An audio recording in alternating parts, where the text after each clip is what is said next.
Have you heard of a thing called Google?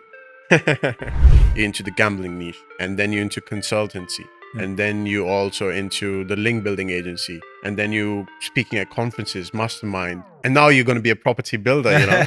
One of the key traits I think a lot of my friends will say that I have is, I've been in the industry so long, it's kind of, you just stick to it, you keep just digging. All the people who say SEO is dead, like they just ended up putting all their eggs into one basket. Just because they thought it was an ultimate success and now it's not, that does not mean SEO is dead. That means like you didn't diversify properly. Trial and error. Trial error. There's no such thing as failure, only your interpretation of the feedback. The one key fundamental is don't always think the grass is always greener, because it's not. I've been in the industry a very, very long time, and a lot of the time they're generally not making all that money, or they're giving you gross figures and not necessarily net profit figures. Very good, mate. Nice to be here. Yeah, it's sunny Bali. Yeah, it's a nice setup. Yeah. I mean, the drive was also not bad. Like, oh yeah, it's definitely not bad. For people who are nervous on bikes, it is terrifying. But no, for Saket, it wasn't bad. Yeah, I mean, I remember we've known each other long time. I remember like before even like COVID, you used to get hundreds and hundreds of PBNs for your sites, and I was like, "Who's this Karl Hudson from UK?" And you were always kind of low key, as I remember. And then I saw you in the Chiang Mai conference, and I was like, Karl, that's my boy, you know? And that's how we connected. So I just want to ask, like, how did you get into this space, and when did you actually start? Because you just kind of blew up just now. Mm-hmm. So for the most people who are listening, like, they would like to hear your story. Yeah. So I started when I was 14, and it was primarily just helping out parents. So both of my parents are like life coaches, NLP, hypnotherapy, that sort of stuff. And at the time, I enjoyed playing computer games, and parents being parents of the older generation just put two and two. And, well, you're good with computer games, you must be good at making websites and all of this sort of stuff. What kind of computer games? Like FPS, sort of PC games, FPS. And like high cognition, quick reflexes? Well, quick reflexes, yeah. But primarily that sort of stuff. And then a few strategy games, like, I don't know, real-time strategy ones. World of Warcraft at some point. Like, this is going back many years. I feel quite cringy even talking about it, you know what I mean? I mean, when it comes to SEO, we all have got that geeky aspect to us, you know, so... Yeah. Well, it was very much, I was just the quiet guy, a quiet little lad, always just playing on my computer, and parents just kind of left us to it. And then my dad wanted a website done, so I started learning how to do that. At the time, it was only, I think it was Dreamweaver we used. It might have been an even older software, but Dreamweaver at the time, when it was like the top software. Made a little HTML website for his business. And then it kind of snowballed from there. Met a guy who introduced us to SEO. It was kind of a very raw, rough introduction, as in there's this thing called search engine optimization. Which year is that? This was probably when I was 16, 17. So 2014, 2015. Oh, I'd have to do the maths. I don't know. Many, before any of the penguins, pandas. Before the panda. Before any of that. It was when like Xruma was a huge thing, all of the automated tools was kind of just coming out. So, and like Scrapebox was probably one of the fundamental tools at that point as well, like many years ago. Started down that path, joined forums, which is kind of how you learned SEO back then. It was just all forum based. You're busy chatting to people. And also the GSA Blast. Yeah, that would do wonders. Well, that was GSA was much later, to be fair. Okay, so that's before that as well. Yeah, before GSA. Or at least before I knew about GSA. GSA might have been around, but I don't think it was. I think that came later. I became very good at GSA at one point. But yeah, it was just kind of learning that. It was very spammy. I'm gonna admit it, very spammy at the start, because that's kind of how it was anyway. I literally, all my friends used to laugh because I had a PC set up in the back room, which was the backlink computer. Yeah. And it just literally had Xruma, Scrapebox, everything just running. Once, twice a day, I'd log in, I'd check, update it, all of that, and then leave it again. And it's generating links and links and links and links. I mean, back in the days, like that kind of strategy, like GSA spam and block comments and stuff, it used to work. I remember back in the days, like when I rang for Happy 4th of July, Yeah. like that was like 2013. And all my mates were coming to me and they're like, how did you do it? Like you're out tracking BBC, all the mainstream kind of media sites. How did you do it? I was like, block comments. Because people don't understand like what I was working. Yeah. You just adapt to it at that Exactly. time. And that time that was golden, like block comments, GSA, Scrapebox. Exactly. And then like, well, that's kind of ended up eventually a friend of mine who's a few years older, he's into like quick wins, stuff like that. Very close friend. He also was doing a little bit of SEO, Rich Man, Poor Dad and things. He sort of, Rich Dad, Poor Dad, he introduced us to the concept of all that. And then I kind of started doing a little bit more paid ads at that point and understanding that landscape. And then I got into affiliate marketing. So that was kind of, I didn't make much money until I think it was about 18, 19-year-old. That was when I kind of hit it hard in the money side. And that was primarily from dating. So like pickup artistry sort of stuff. Had quite a few websites in that niche. And then, yeah, fast forward a few more years, got involved in became a shareholder in a gambling company. Very small agency, like Small SEO agency, agency. But that is still going today, but it's just very much just helping friends pretty much. Right. Like, and then I've got another agency, which is like a link building agency. That very much is a lot bigger, like 500 times bigger than the SEO agency. And then, so when we set up the link building agency, it was originally with Tom Phillips. Fantastic guy, top level SEO, probably one of the best in the world in my personal opinion for business stroke SEO type sort of stuff. And he had some very big popular ranking websites at the time. And then fast forward a few more years, he wanted to exit the business. I didn't really want to exit the business like Searcheroo, the link building agency. So I bought him out and then opened the opportunity up to James Dooley that most people know. So Searcheroo was established before you guys came in? No, Searcheroo was, I was the founder. So it was 2018. 2018, me and Tom founded it. And then I think it was 2021, Tom wanted to exit. So I bought his shares and then Dooley bought in at that point.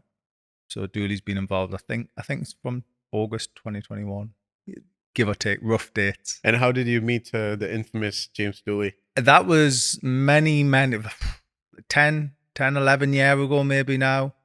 It was actually through Charles. So Charles and I knew each other from forums way, like, I think me and Charles go back maybe 15 longer like years. The like, Blackhead SEO forum. Yeah, many, many moons ago. When like C Carter was a huge name on the forums and things like this. Obviously known for his keyword avalanche technique and stuff like that. We were very much on the same little forums at the time, just chatting to each other, and then started speaking to him more on Skype and things. And they just, out of curiosity, sort of said, "Oh, would you fancy come to a mastermind?" Bear in mind, I'm a guy who just plays computer games, fiddles with some websites, seems to make a little bit of money here and there. And I was like, I'm not too sure. I'm not that confident. At the time, I was in a relationship which wasn't the best for us either, so very unconfident in that sort of side. Yeah, like in myself personally. And I was like, you know what, I'll do it. Like, get out your comfort zone. Obviously, parents being NLP, it's all about exiting your comfort zone and establishing more of a comfort, like build a bigger map. And you were doing bodybuilding at this time, or? I've always trained, so I've trained since I was 14. At that time, I would say my diet was a lot worse. I was in the bulking phase, as everyone likes to say. But no, I've always trained. Bodybuilding, I ended up doing a show later on. So it was about 20, how long have we been together? 24, maybe, I did a show. And that was more just as I didn't expect to win at all. Obviously, when you also factor in how much other things are being used at bodybuilding brownie shows, points for participation. It was more just it was like a tick box to myself. I'd went from believe it or not, I was 42-inch waist, 22 stone at one point. So I was a big guy, and at the bodybuilding point, I think I was down to 189 pounds. So I think that's like 13 stone, give or take. So I dropped nearly 10 stone in weight. So it was just a tick box exercise for me. I did it. I swore I'd never do it again. I'd rather not torture myself. Yeah, yeah. And that's kind of like, yeah, that's kind of how I got to where I was. Gambling company, exited that in the last year. And now focusing more on helping people. Quite enjoy helping, but in general, I just enjoy helping people, having good conversations with people, seeing if we can help them more, training, and also growing the link building agency and learning a little bit more. So one weakness of mine and what I've discovered, and I think it's very good to be honest about your weaknesses, is like landing page optimization. So I've been a great SEO and I'm a great paid ads guy. Right. I'm absolutely terrible at working out how a funnel should work and nurturing like the flow of that. Yeah. And I think that's what I'm currently learning more and like really delving deep into because I think once I understand that element, it's almost like a mastery of marketing. Yeah, I think the same thing for me as well. Like I can share some similarities because we're kind of like geeky, we into like link building, backlinks, also what's going to make the page move. And when it comes to the funnel side of things, the marketing side of things, we might not be the best people. And that's why we've got, people like, James and those people in the industry that can share such knowledge. And I think, yeah, it's very important not to just be an SEO, but be a SEOpreneur. That's how they say it. Yeah. And that's what I've realized in the recent years. Like I always a good at SEO. Like I was way better SEO. I was like 5 years ago, but the entrepreneurship, the business, the helping people kind of side of things, I think that just gives more purpose and value to what we do, in day to day. No, I would like 100% agree with that. I'm trying, and I think a lot of our circle now as well, that, we've got very close friends in the exact same circle. Everyone's moving more into the preneur side. They've used SEO, they might have had good success with it, and now they're starting to look more business. And that's like, it's kind of the approach we're adopting now. So, I've got a local business that I've just set up with my brother, which is also very nice because it's helping family. So that ticks another box. We're currently looking at potentially doing investment into another sort of setting up another business, but all just that will leverage the skills that we've developed over the years for our own stuff, as opposed to leveraging just always the digital aspect and digital landscape, selling online. Yeah. I kind of want something a little bit more. I found for myself personally, if it's like a physical, tangible business, it motivates me more because it's like, oh, there's something physical there. I'm actually doing this thing. Whereas when it's a digital asset, it's a bit like, doesn't feel the same. Yeah, It's hard to explain. It just doesn't feel the same. And I think it's because obviously you're not really, we're trying to make this more in situ where we're going to be connecting more with the customers, actually having face-to-face meetings when possible with them, or just Zooms, stuff like that, just to really try and inspire that like more physical feeling. Rather than it just being an email. Here's an email, oh, this is done. Here's your links. Like they would want more of a connection with people because then that way we can help educate them as well. Like a lot of people have their own way of doing SEO. But where's the boundary, like helping people versus also like people not wasting your time? Because I struggle with that. And when I get into that mindset, like, okay, I'm gonna, actually give it back to the people out there, the people who want to rank sites, the people who want to get the SEOpreneur mindset and stuff. And sometimes I feel like most of the times people are there not to actually gain value, but kind of just use your time to their own advantage. So how do you differentiate those kind of meetings and stuff? Very hard. I struggle with this element because if I looked at, I believe in karma, so I kind of feel like you help enough people, it will just eventually something will come back round. It might not be from that person, but that person could maybe suggest to another person or give them good feedback about you, and all of a sudden you meet this other person and they've already got a box ticked. You know what they say about karma? What's the real meaning in the Hindi language? They say karma is action. So if we do good action, like it does not matter if it does not come out this time, but the frequency of that action is always going to come around Always somewhere. somewhere in this thing or that thing in your relationship, family, business, Yeah. whatever element you want. So yeah, I do believe in karma as well. That's another thing we have in common now. I think just, it's kind of, I think, I used to go to I'll probably absolutely butcher this for anyone who's religious, didn't really want to go into this, but it's like, I think it's in Christianity, where it's like, do unto others how you'd want to be done unto you type thing. And it's kind of that same approach as, I'm only going to do good stuff for people. I'm not going to want to hurt anyone type thing. And that's hopefully if you admit that, hopefully it doesn't come back. But I've had business partners and things in the past, and it hasn't always been the case. You know, it's like it has sometimes bitterness. But I think the karma is working also like clearing out the energy for you. So if it's your business partner and doing good, you have good intentions, and the karma works in a funny way of him not being next to you, let's say 6 months later. So I think that's also the beauty of karma. It clears that energy out of your life.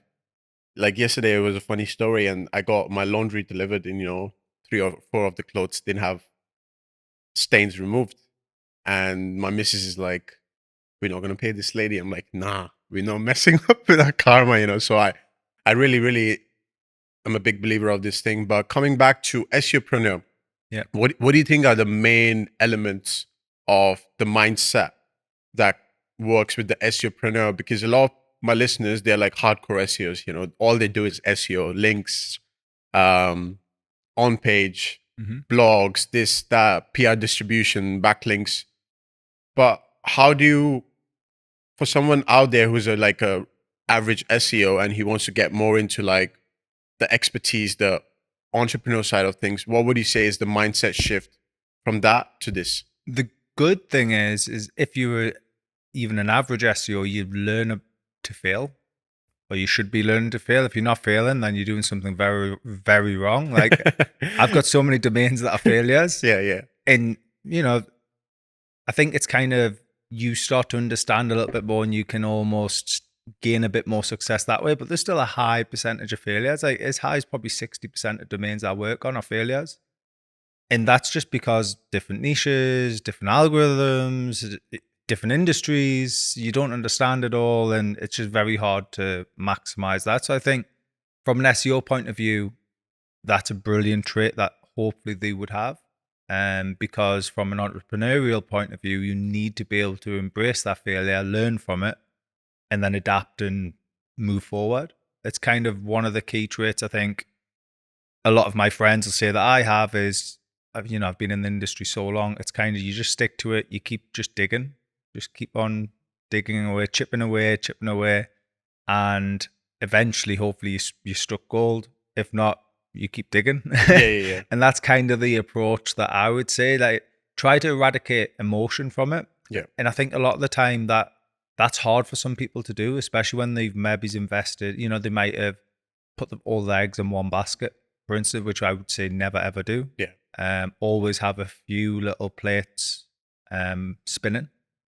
And if you do end up investing a lot of time, a lot of people can get stuck and like really start to become quite negative in mindset, attitude, all that. But then that's SEO is dead. That's then the problem is it then becomes like you've all of a sudden got a negative attitude. People don't want to be around you. Like if you think about it, like all the people who say SEO is dead, like they just ended up putting all their eggs into one basket. And just because they thought it was an ultimate success and now it's not, that does not mean SEO is dead. That means like you didn't diversify properly. So next question, like what are the key elements of diversification? Because I see it like you're into the gambling niche, and then you're into consultancy, and then you also into the link building agency, and then you speaking at conferences, mastermind, and now you're going to be a property builder, so how do you diversify? Like I think it's a very important skill of SEOpreneur as well. How do I diversify? I would probably say it's just something I've picked up from SEO, because the problem is once you learn how to rank, it's like, oh, I can rank in any niche. So then you start thinking, I'll go into this niche. Oh, my friend owns a product website in health space, I'll help him do that one. And then it all becomes like, that then becomes your diversification. The key with all of that, though, and I would say a fundamental thing that I've learned from that, is if you're going into partnership with people, just make sure you fully outline what the partnership looks like at every aspect. So exiting, very important to do that at the start. So you're not exiting the business with them, but you're just outlining what an exit would look like from your perspective and from your business partner's perspective before there's any money involved. Because I think sometimes when money gets involved, that can change people. Yeah. And if you've already outlined what an exit looks like for both of you before any money was involved, then it shouldn't affect anything, if that makes sense. That's one of the key fundamentals, I would say. And obviously make sure you partner with the right people. I'm very focused on partnership. Always. I don't think there's not really any business I've done other than when I was back in the day doing the pickup artistry affiliate stuff. I did that by myself, but I had a team of VAs, and then my VA was kind of like my right hand man. But I tend to focus more on create a business with someone. I ever go 50-50 kind of thing. Yeah. Exactly. It's just to have someone to bounce off. I'm very much focused on, I need to bounce ideas. And also, if you work 100%, I work 100%, that's 200%, right? Yes, yeah. Like, that's way better than me just working 100%. And then I'm probably at some point going to work a bit less. Yeah. But actually, then you might be working 110% and saying, come on, Carl, like, why are you not pulling your weight? And all of a sudden, it brings me back up to, yeah, you're right, I need to do that. Or the person just takes away your 100%, so you can now diversify into other fields. Exactly. Yeah. So it's also then, it helps your ability to diversify, spread your focus a little bit more. But with that, one thing to watch for is spreading your focus too thin. So I think I've got about maybe 5 or 6 active projects. I don't think I can handle any more than that. Right. Just for capacity. And I want to also live. I'm very much about enjoying life. Like, I don't need a lot of money. Just cold plunge more, bro. Yeah, I cold plunge every day. Yeah, fitness. I'm very into my fitness. Yeah. I'm on a bit of a fitness journey at the moment with that. I think you can biohack your way out of it. I also used to believe I can't focus on more than 3 or 4 projects at the same time. Yeah. And then I go into like the health stuff and the biohacking stuff and the mindset stuff and the meditation stuff. And then I realized like there's so much more to me. Yeah. And it was just the lack of skills and delegation. I just didn't know how to delegate. I just didn't know how to have team managers. I just didn't know how to find the right wings, and once I'm now on a journey of learning those skills, I feel like there's so much more to me. Yeah. And at the same time, like, I don't need to give myself away. And SOPs, SOPs are just great, So it is one thing that we've been pretty good at. So like search through the link building agency, that is fully up like SOPs to hell. To the point that, if I'm being honest, I probably wouldn't know what I was doing if I entered that business again. Like if I had to enter an element of that, I would have to watch the SOPs, because we often hand responsibility of the SOP once out. Like me and Tom were the guys who initially created it, but that was in 2021. The tools we use are different, or they've been improved, and the processes are all different. But as soon as we created the initial SOP that was working, that's then handed over to that manager there, and that's now their SOP that they have to continually develop. So I haven't looked at that SOP since 2021. I guarantee it'll be hugely different. Yeah. So that's something that we are quite good at doing. The hardest part is where getting the time, especially on new business ventures, is getting the time aside and spending that time to create the SOPs, and then finding someone reliable to, this is now your baby. Yeah. You run with this. I think the most difficult step is just like putting a step in. Yeah. Making It's that true. commitment, making that commitment. decision. And I think it all comes down to like we said, emotions. Like people don't want to go into the unknown because it's scary. You don't know what to expect. You don't know how it's going to end up. So I have to say, I know quite a bit about your background as well, but from my own perspective as well, I come from, my parents were great, self-employed, but But, when we were younger, we didn't have loads of money. Like, we very much lived in council house in the UK. And then my dad was working. He's had my dad's very much a jack of all trades. So he's You know what they say about jack of all trades? Jack of master all of none trades, master of life. of life. Master of life. Well, he very much amazing. I think I get my work ethic more from my dad. So he's very, very, now with the whole NLP and mind and therapy stuff, he's very focused on that and has been for 25 years. But when we were growing up, it was, he was a cobbler, which is like a shoe repair guy. He was a florist. He was a car mechanic, a welder, an engineer. Like, he's done all these sort of different elements and different sort of jobs. But obviously, when we were younger and we were growing up, I didn't get to see my dad. I actually spent a lot more time with my grandparents because my dad and my mother were always working. My mother ran a salon, like hairdressing salon. So they weren't, and I can't complain about any of that. But I think when you come from that humble beginning, it the one thing I struggle with sometimes, and I think a lot of SEO entrepreneurs will as well, is working out the risk and putting the money forward in risk calculation, especially when you've come from a background of not having much money, because you don't want to put the money in and lose it. Yeah. So it's almost like a fear, but it's a really weird concept because it's a fear of, it can work because you're the guy who's going to make it work, but it's almost like you have that self-doubt, that imposter syndrome type stuff going on. The amount of times I've ranked for many, many keywords, most very, very big keywords for many, many years.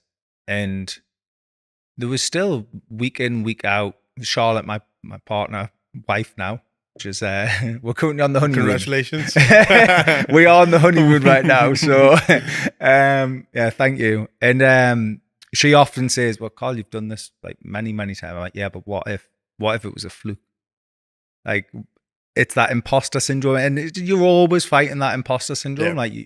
Yeah. Was it just a fluke that I ranked there? And yeah, so it's quite a difficult one. I think that is something I still struggle with. Yeah. And I think, I dare say I'd hope it's not always going to be a struggle, but I think it's always sort of there is the imposter syndrome and the risk aversion. I'm almost a little bit risk averse, whereas. And now what I've done with Dooley, obviously most people know James Dooley, he's very much the opposite. He doesn't want to risk everything, but he's got a lot more of that, if that makes sense, that element to him. And I think a bit more of a gambler. It comes down to not having that mindset of I've got nothing to lose. Yeah. I'm average, I'm successful, or I am this way, or I'm that way, or I might lose this money, but at the same time, nothing to lose, because if I don't do this thing, I'm not going to get that.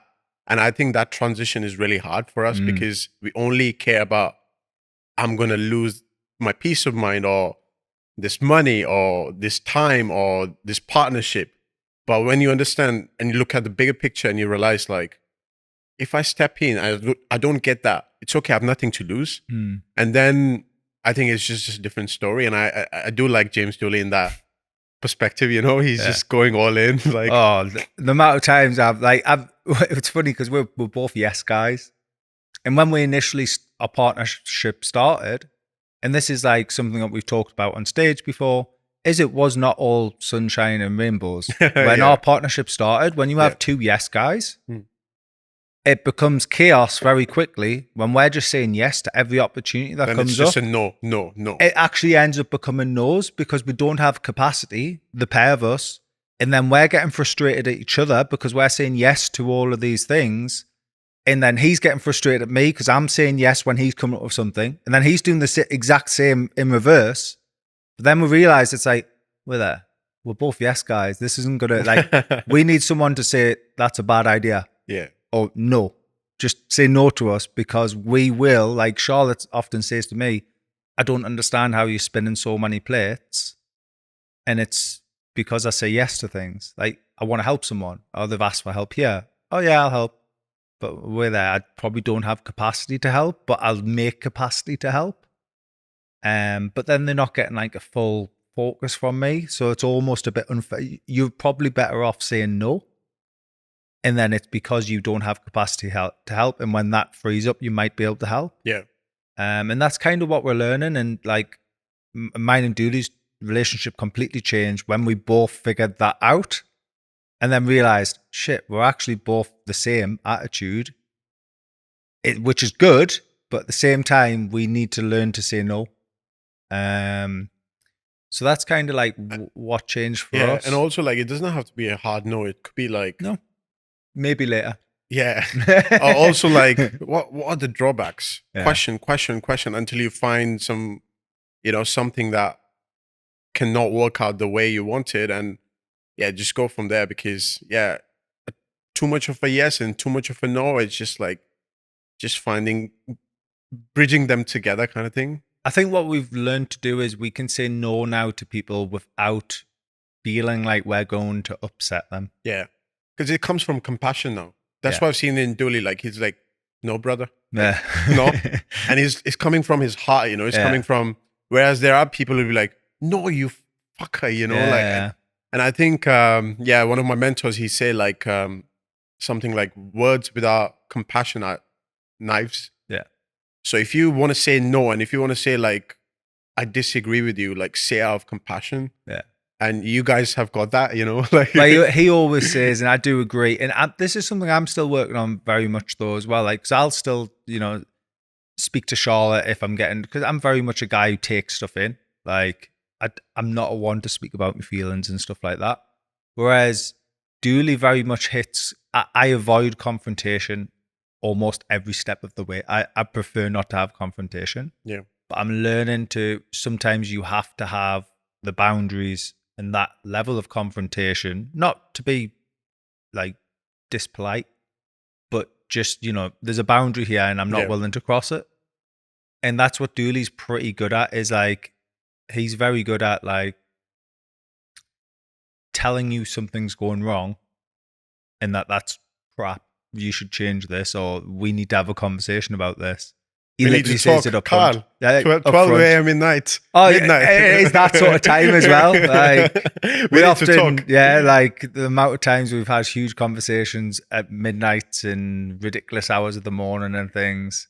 But then we've started to understand, 3:00, he's with his kids. Typically, first thing of the morning, 6 a.m., I do my little morning routine. And then I usually go to a gym or something. And then I'm working the rest of the day.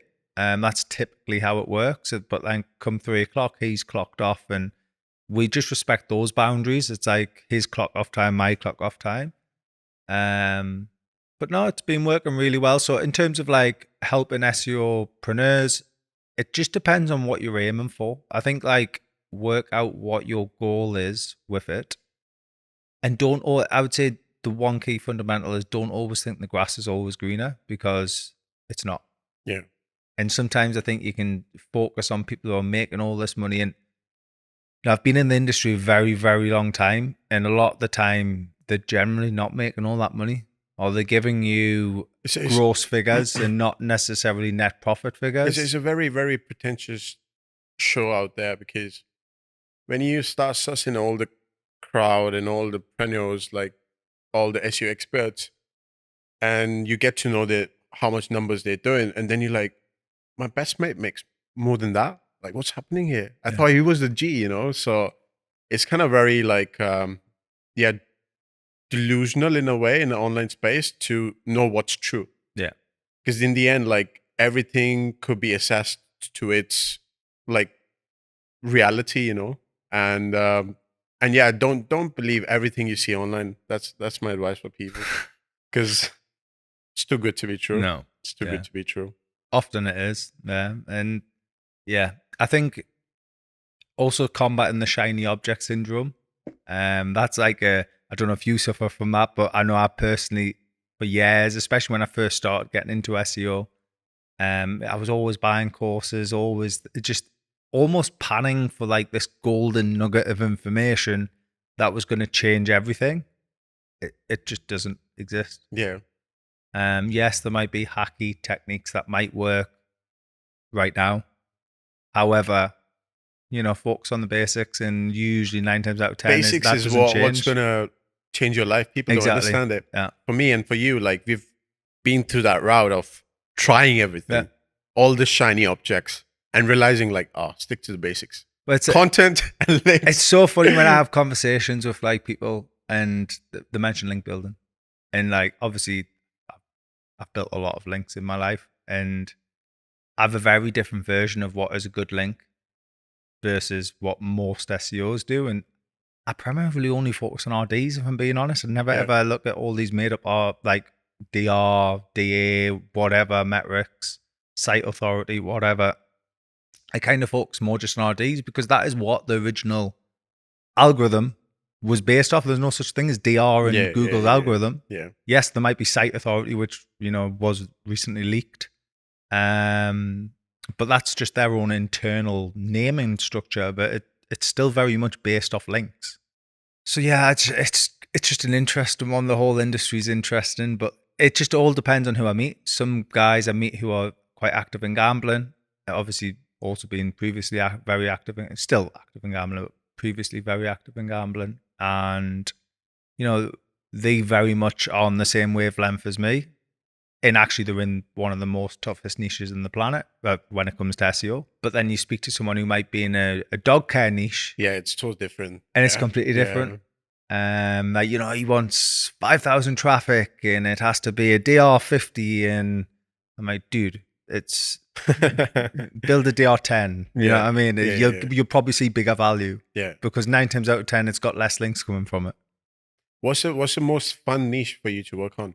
Like for me, like it's definitely like casino or CBD because it's just so high difficulty. And I know if I nail it for a client, the dopamine is just next level. Yeah. So I think, so when I originally got involved in the gambling industry, that was why I was like, oh, I've never done this. And this is going to be a hard industry. You know what I mean? I was in dating, like pickup artistry, which is a small sub niche of dating. It wasn't like a full on dating website type thing. So it was probably a more difficult niche for that. But it was like a sub niche of it. So I was like, you know what? Yeah, I'll test my skills. Let's go for it. And I think it was within 4 or 5 weeks, I was pretty much either number 2 or 3 for one of the top keywords in the UK. And I'm like, I can't be this easy. This was going back years, 5 years ago.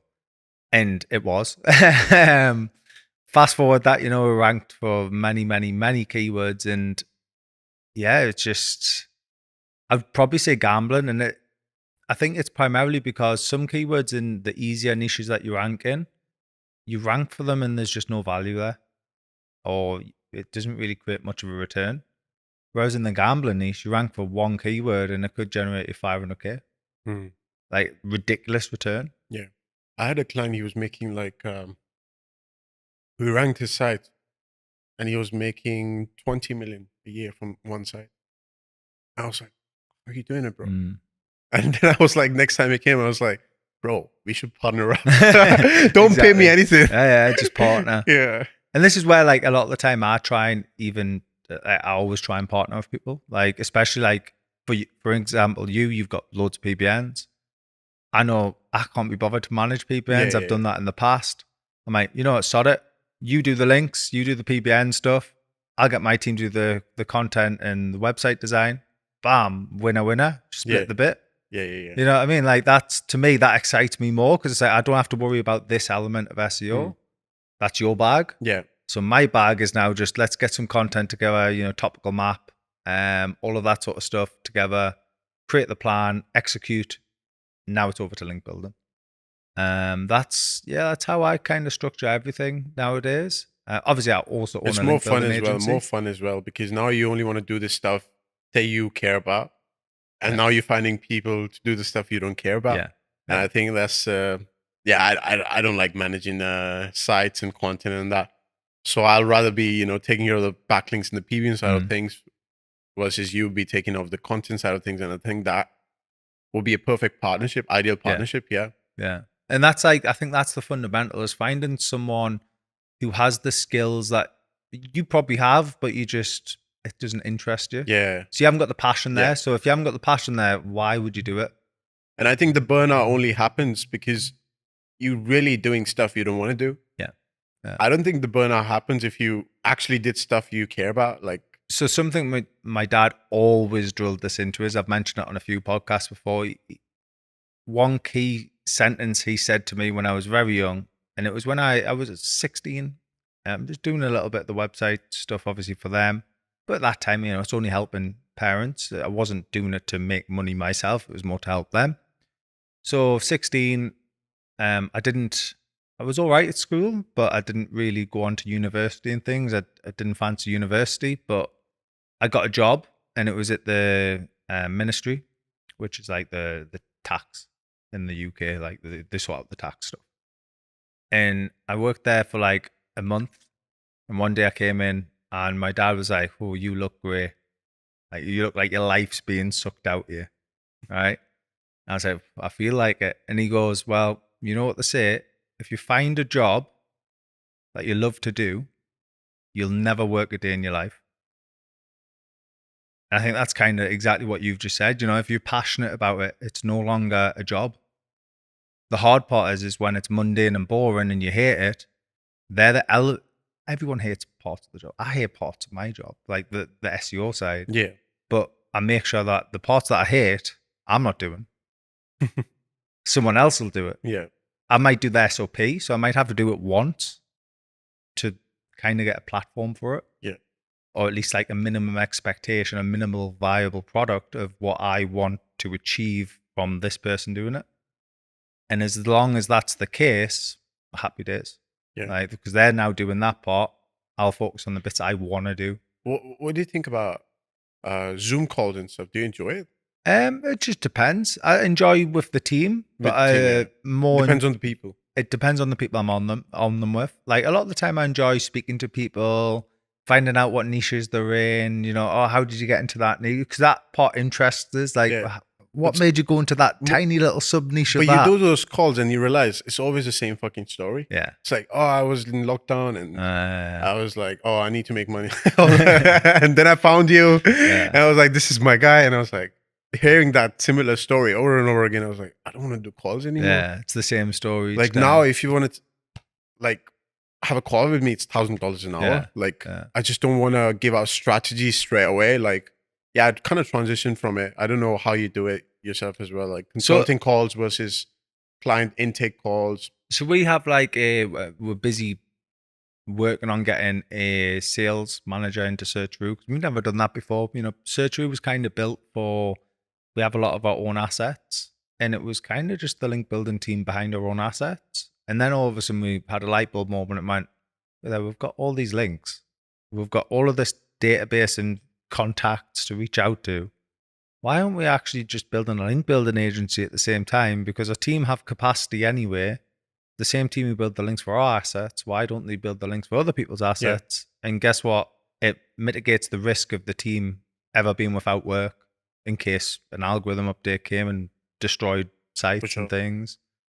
So we went down that route, and it just became a lot better, easier to manage. So with that, we're going to now get a salesperson involved, hopefully at some point. They'll start to do the calls, and then it'll be me and Dooley will kind of be focusing more on top level. That's the plan, is we're doing maybe workshops where we might have 50 people on a workshop, and it's probably be minimal cost to them anyway, but we're touching 50 people's lives in 1 hour as opposed to one person. That's our goal, is to try and help more people with the same amount of effort. With the same effort and time. Or even maybe less effort but the same time, if that makes sense. And then at the same time, we can record all of that. It all becomes accessible for other people. So then it becomes a bit more of a funnel almost that people come into. Where are you at your point in your business? Well, actually, these apply to where you are now. That's the goal, almost SOP in it from our standpoint. Because to this day, I had a conversation yesterday with a chap I met at one of the masterminds, and he's like, I just don't get how you can rank so quick. And I'm like, I don't get how you can't rank so quick. You know what I mean? It just doesn't, especially local niches, it's like, I don't understand why you're overcomplicating. And then you start speaking to them, it's like, yeah, but it's because you're not taking action. Yeah. You're not ranking because you're not doing what you're saying that you're going to do. If you start doing what you say, I guarantee you'll start taking action, because most people know, oh, well, I need citations. Where do I get them from? Have you heard of a thing called Google? You don't have to ask someone. Yeah. Just go and try. Yeah. Like, test, fail. Trial and error. Trial error. Over Like, and over obviously, again. if you have friends in the space, reach out to them. But don't See just what take worked for them. Exactly. Don't just take their word for it, because sometimes Try for yourself. try for yourself. Like, I've had advice off people tried it in a niche, didn't work. Yeah. That doesn't mean that it doesn't work for them in whatever niche they're in. And I think that's the key, is just be ready to waste money.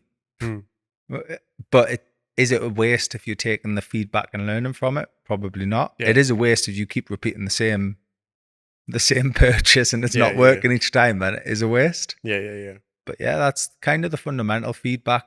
Feedback is king. There's no such thing as failure. Only your interpretation of the feedback. And then if you're not learning from it, then that is when it becomes an issue. Yeah. What's Einstein's definition of insanity? Repeating the same thing and getting the same result. Like, that is the definition of insanity. Yeah. Or expecting a different result.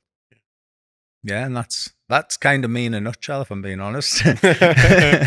Yeah. There's not much more. That's what I like about you. You know, it's like it's not, it does not have to be that complicated. Some of the guys I speak to, they're like, give me all sorts of equations and stuff, and I'm like, bro, getting lost in it. Yeah. And I'm like, bro, life is not that. Like, and what I realize is, like, with some people you meet, they wanna look very intellectual or intelligent, and with that kind of attitude, you never kind of really suss with the basics. So what they're trying to do is they're trying to build up an image of kind of like perfection with this kind of like complicated ideologies, SEO, business, whatever. But when you go a layer deeper, which is like the basics, they haven't really got anything. And I'm like, oh shit, this is a game. This is like, you know, what you see in like that kind of marketing, like funnel marketing and stuff. And then I'm like, oh shit, like this is not that authentic as you might seem. It's just like a lot of complicated equations to make it look smart so that they can get money, basically. Yeah, sell a course. Yeah, sell a course, basically. Another thing I wanted to ask you is like how you do with acquisitions, like, because a lot of people came to me and they're like, Saket, I've got this idea in this niche. I'll handle the sites, you do the backlinks, and okay, it's a 50-50 deal or something. And sometimes it's like, hey, bro, like the company's worth like fucking $5 million. So maybe if we have to partner you in, it's not, backlinks not going to be enough. Maybe you have to put in like 300,000 for 20%, 30%, whatever. So how do you do it on your end, and what's your advice? Like, what's the best way? So we've recently bought in, I think it was $500,000 we put into a gambling business. And the nice thing with that is when we're looking at acquisition, it tends to be to try and better the project, and which obviously should always be that, right? You should be entering something where you can give value to. If you can't, don't enter it. So this specific one was, they're very, very good at social media. They literally had no clue website and SEO, like none, like no backlinks, nothing. But they were ranking for quite a few keywords, and it's primarily all brand related. So like they've got a brilliant brand and search volume per brand, all of this. Like, oh, brilliant. Let's now tie in SEO. We'll bring this big arm. And actually what ended up happening is that when we started speaking to the guys are top guys, two of them. And, you know, they're very keen on us getting involved because they understand we bring that element. They have that element. And guess what? It like sort of meshes together perfectly. And that's kind of what we look at when we're looking at acquisition models, because usually you can get in at a little bit lower multiple because the perceived value that you'll bring. Obviously, it's a little bit trickier when there's high capital. I would just be very wet. So we very much won't get involved in a business unless we're sort of 25, 27% and above. Just because what's the idea of 27% above? So in the UK, If a director is not directing the business properly, as long as you've got, I think it's 27% or more shares, you can vote to strip them from directorship. Okay, that's interesting. What if it's Whereas like a foreign company? I don't know about that. Okay. So I would probably advise just try and get a bigger 30%. You know what I mean? At least that way you've got a big enough say. Yeah, I think in US it's like 51. Right. Right. Yeah. So like you have to just be wary of that element, because you could be buying into something and actually the director's not interested.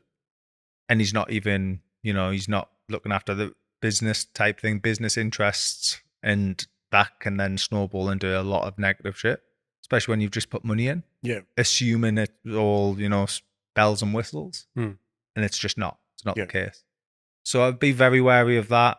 Sometimes if capital is you can also do like perceived capital. So you could say, well, look, I'm willing to put 40K of man hours in, so like sweat equity and X capital, if that makes sense. Yeah. So because at the end of the day, you're coming to the partnership, but you're going to have to come in and spend a lot of time. But man hours could be also like team hours as Exactly. Team, yeah. The team hours, all of that, because that is part of your partnership. And assuming you're not really going to be getting paid for your team stepping in, that is the contribution you're making. It could be value. There has to be a value attached. Yeah. It could be value kind of proposition as well. I get you to number one and X. Yeah. So then you can put like little targets and goals. So there are multiple ways of doing it. The only thing I would potentially say with that, because I've had that in the past on like share options and things like this, I'd be very wary to say I will get you number one for X amount of time for X amount of keywords. I would be more focused on traffic and impressions and that sort of side, rather than guaranteeing keywords and rankings, because there's no guarantee. And so you never give a timeline in the acquisition? You can say within the, in the next 6 months, I'll increase traffic by X. Okay. X% or whatever. If not, the share might diminish to whatever it is. Right. That's what you could do. That's the way I would focus on it, because in the past I've had like targets, and the targets were just ridiculous. Like, rank number one for bingo for 3 months. Yeah. But with in ranking number one for bingo, I was actually ranking number one for all of these other terms. But because it wasn't the bingo term, it doesn't count. You see what I mean? It's very because you've pigeonholed yourself. Do you need into a lawyer box. for all this? Like, yeah, so I would definitely speak to like a solicitor, especially if you're going like a share options route. Ideally, go for physical shares. That's always better, and obviously make sure they're not alphabet shares. Make sure it's actual shares in the business. That's fundamental. But then again, it depends who you partner with. Like, me and Dooley we're very like, the gambling deal was I'm not even sure we've got paperwork on it. It was a handshake deal. Because we trust the guys. Sometimes the handshake's bigger than exactly. We trust the guys. We're not gonna, we're all in a group together. We're all working towards the same goal. I had some paperwork deals versus some handshakes. I trust you. Yeah. And they work better than the. Yeah. I'm like, fuck's sake. It's Does just it very even mean much anything? Exactly. It's very much. And yeah. The problem if it's on paper, the problem is that there's two elements. There's a good side because it is on paper. There's a bad side in the sense that it's all outlined, so all the solicitor has to do is work out where the loopholes are in the paperwork, and there's always loopholes. Yeah. There's always a way out. But it's just, knowing the partners and making the right decisions with them, I think, is fundamental to it. Just making sure that you appreciate each other and set that all out. Yeah. I think we're running out of time. Any last piece of advices you want to give to our audience based on what we mentioned today? I think that's what I like about this conversation, is it was more about like the mindset business kind of thing. Mindset, because people don't understand, like, you can be the best SEO in the world, but if you haven't got the mindset of Karl or James Dooley and all the top, operators in the game, you're just not going to get as successful as you want, Yeah. Is it like definitely just the top piece of advice is partner with someone who has your strength, has your weaknesses as their strengths. And also be honest with yourself on what your weaknesses are. The amount of times I've been in masterminds, oh, what's your weakness? I haven't got any. All right, so what, you're good at sales? No, I'm not really good at it. So that's a weakness. Yeah. It's not being aware, at content? Right? Yeah. Are you good at content? No, I don't really do. So you're bad at content. That's a weakness. Like, you know, like all these little things, like just identify them, what you're strong at, what's your passion, what you're strong at, where do you think you fall down? And that's kind of what you're looking for in a partner is he'll pick you up at that point, or he'll contribute where it sort of brings it to even ground again. That's the key fundamental in all of our partnerships moving forward. And to date, that is what we look for. Awesome. Oh, Excellent. thanks for coming on. Yeah, cheers. Been great having us. Yeah.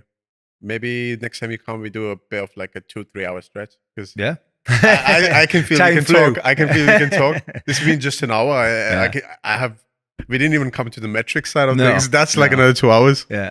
So yeah, I'm waiting for the part 2 next time you're Excellent. Here. Yeah. It'll be probably next year. It seemed to be a yearly occurrence. Well, this is the second time this year in Bali, but probably a yearly occurrence in Bali. Or somewhere else, like I might travel. Yeah. Sweet. Awesome.